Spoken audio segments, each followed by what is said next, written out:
Voilà, bonjour. Alors, je vous remercie d'être venu. Je vous remercie aussi de m'avoir invité ce soir et d'avoir invité surtout le quartier du Vallon, que je représente ici en tant que vice-président de l'association de quartier du Vallon.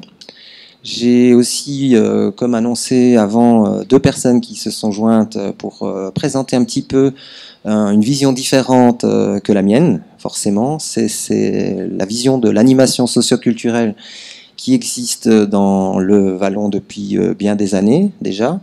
Et nous avons deux représentants, donc Daniel Kohlbrenner qui est directeur adjoint, voilà, chargé fortement de l'animation, et Marie Lebas qui est animatrice dans le quartier, donc qui anime aussi bien des ateliers d'enfants, enfin elle vous en parlera tout à l'heure. Donc moi je voulais commencer un petit peu sur la thématique du Vallon. C'est un quartier, on va dire, comme tous les autres quartiers à Lausanne, c'est un vrai quartier, avec ses différences, ses spécificités, ses associations, sa diversité d'habitants, socio-culturels, économiques et autres. Mais c'est un quartier aussi à part, c'est-à-dire qu'il est très près du centre. Pour ceux qui ne le connaissent pas, il est à 200 mètres de l'hôtel de police. Il commence à l'hôtel de police à la place du Nord, donc tout près de la place du Tunnel. Quand on passe le tunnel, on arrive directement à l'entrée du Vallon, mais cette entrée, elle est très petite, c'est la rue de l'Industrie en gros. La rue de l'Industrie, elle est très fréquentée par les camions poubelles, mais beaucoup moins par les personnes. Peu de gens y vont, et certaines personnes qui y vont s'arrêtent très tôt. Donc ici, une présente, elle est allée jusqu'au dojo, mais pas plus loin, elle ne connaît pas la place du Vallon. Donc c'est juste pour montrer que c'est un lieu aussi préservé. Il est extraordinairement entouré de verdure. On est au pied de l'Ermitage d'un côté, au pied du Chuve, des falaises du Chuve de l'autre côté, donc dans la vallée du Flon qui mène depuis la Sala. Il y a une route qui descend et qui en fait est l'ancien lit du Flon. C'est un quartier aussi, je ne vais pas vous faire l'historique, mais l'important c'est pas de vous donner vraiment les spécificités du quartier, mais de ici voir ce qui est commun à d'autres quartiers. Justement, votre question par rapport à un autre quartier, c'est qu'est-ce qui est commun et qu'est-ce qui pourrait se reproduire dans d'autres quartiers, comment on peut mettre sur pied des choses, quelles sont les difficultés, les choses qui fonctionnent, celles qui fonctionnent moins bien. Et donc ici, on a un tissu. Donc voilà, c'est aussi des vagues, mais c'est vrai qu'il y a des choses floues, il y a des choses qui le sont moins. Et l'important, c'est comment on regarde les choses. Je pense que on a une vision un peu différente aujourd'hui que hier. On a parlé un peu avant de la rénovation. Avant la rénovation, c'est on rase tout et puis on reconstruit. Comme ça, c'est bien, c'est propre en ordre. Le quartier du Vallon a une spécificité, c'est qu'il était dans le plan de la commune et même cantonale, il y avait une pénétrante, donc une autoroute qui venait de la Sala et qui devait normalement arriver à l'hôtel de police. Donc tout droit en descendant de la Sala par la rue de l'Industrie. Et donc tout un ensemble de maisons, dont les anciens magasins de la ville, qu'on va voir après, était sur le tracé de démolition. Donc c'est un quartier qui est resté aussi un peu en friche de ce point de vue-là, puisque finalement on se dit, de toute façon on va devoir détruire dans 5 ans, 10 ans, 20 ans, donc on fait rien. Donc il y a beaucoup de choses qui sont restées et qui ont laissé la place à des initiatives alternatives culturelles. Donc on a le théâtre de 21, on a le théâtre de le Pull-Off, on a le dojo qui s'est installé dans l'ancien bâtiment, on a certaines activités comme monsieur représente ici qui sont dans des locaux qui justement n'étaient pas rénovés, n'étaient pas on va dire à la limite de la salubrité, et donc ça a permis aussi toute une mouvance. Moi-même j'ai pendant de longues années squatté dans un des bâtiments de la place du Vallon suite à la folie spéculative des années 90. On avait un beau bâtiment sur la place du Vallon. Et dans notre collectif, on a fait pas mal d'activités envers le quartier, envers les habitants. Donc je pense que ça se passe aussi à d'autres endroits. On avait une chorale ouverte sur le quartier, des aides aux enfants pour les devoirs, des choses comme celle-là. Et c'est vrai que quand le squat a dû finir, parce que forcément il faut faire la place pour construire pour donner des logements normaux, il y a eu un grand vide dans le quartier. Il y a eu une rupture aussi. Et la collaboration qu'on avait avec le centre d'animation de la cité, dont on a les représentants ici et qui vont juste suivre, elle s'est un petit peu étiolée parce que c'était un petit peu ce lien, je dirais, qui existait entre une instance officielle et puis une instance vraiment locale avec des habitants qui faisaient le lien. Et ensuite, le centre d'animation a continué à faire ses activités tout à fait de manière pérenne et autre, mais avec un manque. Je dirais le manque aujourd'hui, avec la démarche participative de la ville de Lausanne, on veut combler, c'est ce manque de coordination, ce manque avec de forces vives aussi, parce qu'elles sont limitées. Donc moi, je voudrais d'abord donner la parole à Daniel et à Marie, qui vont vous présenter en quelques minutes un peu leur action depuis un certain nombre d'années. Pour Daniel, c'est un vieux de la vieille du quartier, et pour Marie, un peu plus nouvelle, plus jeune, mais c'est intéressant de voir ces deux visions croisées, quoi, je pense. Voilà, donc moi je suis adjoint de direction à la Fondation pour l'animation socioculturelle et peut-être vous connaissez des lieux sans même savoir que ça sont rattachés à cette fondation. Donc ça va, si vous voulez, on a 16 lieux à Lausanne que nous on gère, notamment le centre d'animation de la Cité où travaille Marie, où j'ai travaillé au préalable pendant longtemps. Et ça va de la plus grande structure qui est la maison de quartier de Chailly, qui a ouvert il y a quelques années dans le quartier de Chailly, qui est une énorme maison avec beaucoup d'implications associatives, au plus petit, qui est le centre de quartier de Prélat, qui est une ancienne droguerie en face de la COP à Prélat. Donc là, on a 90 mètres carrés jusqu'à Chailly, je ne sais plus, c'est énorme comme surface, c'est un grand élément. Et entre deux, on a donc 14 autres structures, notamment une qui est sur les affiches que vous avez vues à l'entrée un peu partout, qui a le marché de Noël maintenant, c'est Pôle Sud, qui fait partie aussi de la Fondation pour l'animation socioculturelle, avec son théâtre Vide-Poche. Vide-Poche, par exemple, souvent des gens vont, mais de penser que ça fait partie de Pôle Sud, c'est déjà un lien, mais après que c'est fait partie de cette fondation, c'est encore une autre chose. Je ne vous parle pas tout de suite du Valent, parce que ça c'est plutôt Marie qui va le dire après, parce qu'elle est impliquée. Et le rôle de la Fondation pour l'animation socioculturelle, c'est de gérer ces 16 lieux d'animation socioculturelle à Lausanne. On fait ça avec une grande subvention, une importante subvention de la ville. Ah, voilà. On fait ça avec une importante subvention de la ville de Lausanne qui est, y compris les bâtiments qu'elle met à disposition, de près de 9 millions par année. Donc on a 80 collaborateurs permanents, plus beaucoup de bénévoles qui travaillent dans les différents lieux, parce que la structure elle est telle que la fondation, si vous voulez, elle a un mandat avec la ville pour faire l'animation socioculturelle, et ce mandat-là, après, elle réalise dans les différents lieux, où chaque fois, normalement, quand ça se présente bien, il a une association de quartier ou une association pour Pôle Sud, par exemple, c'est plutôt une association pour la fonction de Pôle Sud, et avec des bénévoles et une équipe de professionnels qui sont des animateurs socioculturels et une secrétaire, parfois des intendants selon la grandeur de l'institution du lieu, qui sont salariés, eux, et employés par la FASL. Donc la FASL est un peu fait le lien entre tous ces lieux-là, mais ce que vous percevez dans les quartiers, c'est vraiment les structures de quartier, et c'est volontaire, que ce soit assez, comment on peut dire, ça permet une variété, quand vous...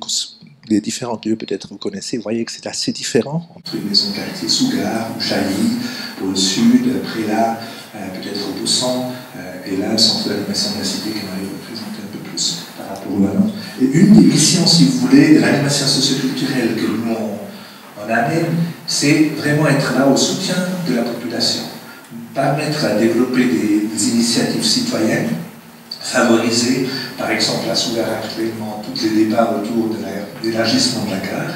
C'est la maison de quartier de Sougar qui ne prend pas elle-même une position pour ou contre, mais qui permet le débat, qui réunit les gens, qui permet aux gens de se rencontrer, de favoriser l'échange et la prise de position après les habitants.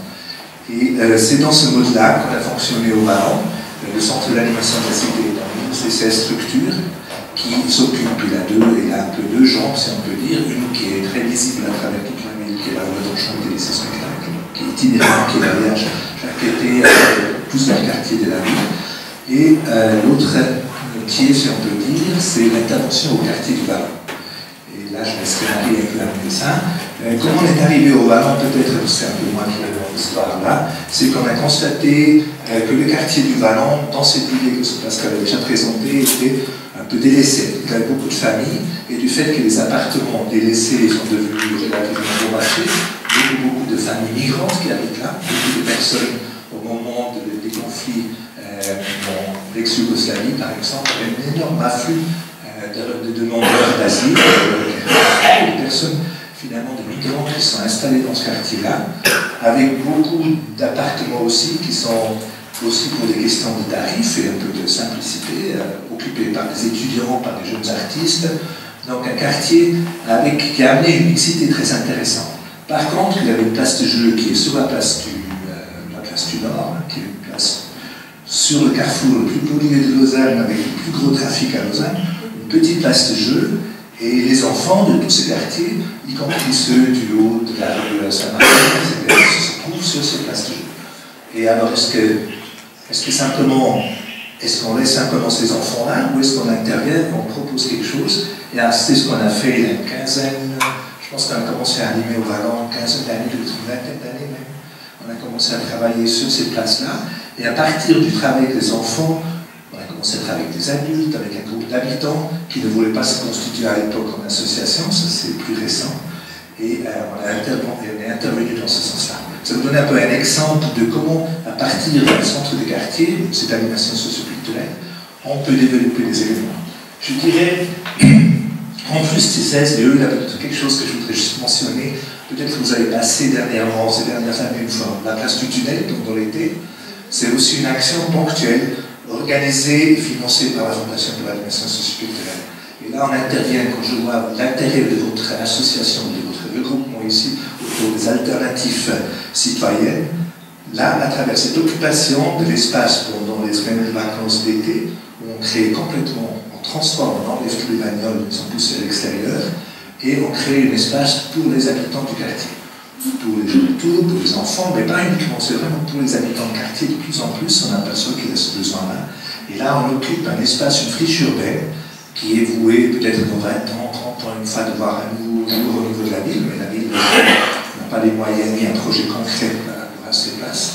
En attendant, on a commencé à occuper cet espace-là, et aujourd'hui, on est presque à la bout du champ pour pouvoir vous annoncer que ça doit devenir une place du quartier pour ces prochaines années. Donc à partir d'un petit élément qu'on tourne avec quelques habitants qui vous soutiennent et qui viennent, petit à petit, on peut créer comme ça une alternative vraiment intéressante. Je laisserai Marie vous présenter un peu concrètement ce que fait la cité.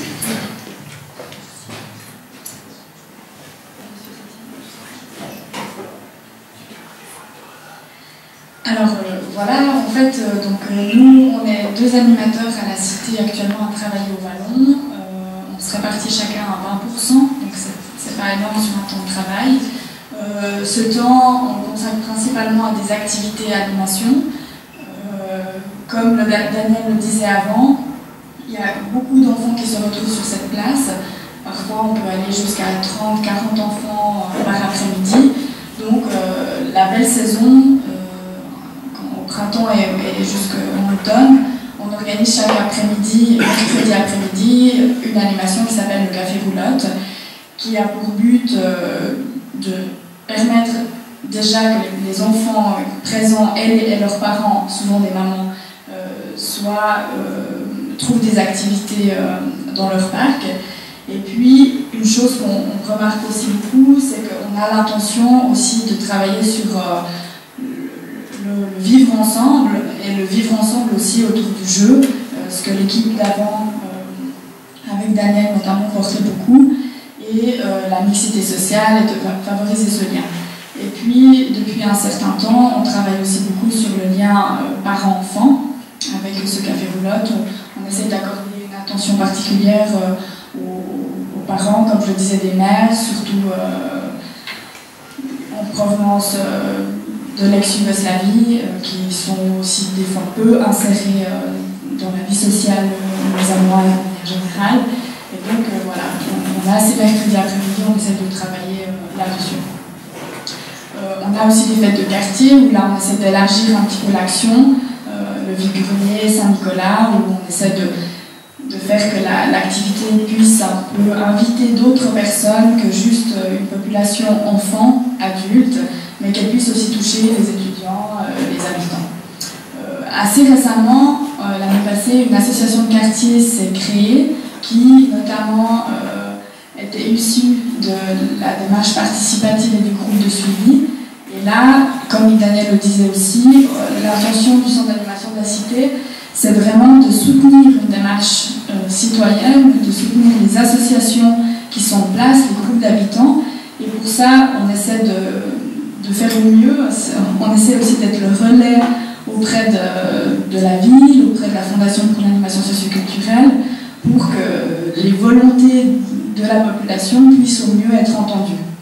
Et là, c'est selon moi un des gros points essentiels de notre travail, parce que, comme le disait aussi Pascal, le Vallon, il n'y a pas des choses à réinventer, il y a plutôt à mettre en lien, et ça demande un vrai boulot aussi de coordination, de mettre tout ce qui est déjà présent ensemble. Et ça, c'est un boulot qui peut sembler a priori assez facile, mais qui demande une organisation en termes de communication, en termes de... Des fois, on se rend compte qu'il y a peut-être des animations ou des activités qui se font à double, mais que par manque de communication ou par manque de coordination, et ben, on se retrouve à faire des fois des choses... Mais pour ça, ça demande aussi un vrai rôle de faire émerger, de mettre vraiment en lumière tout ce qui se passe pour les valoriser et puis les mettre ensemble.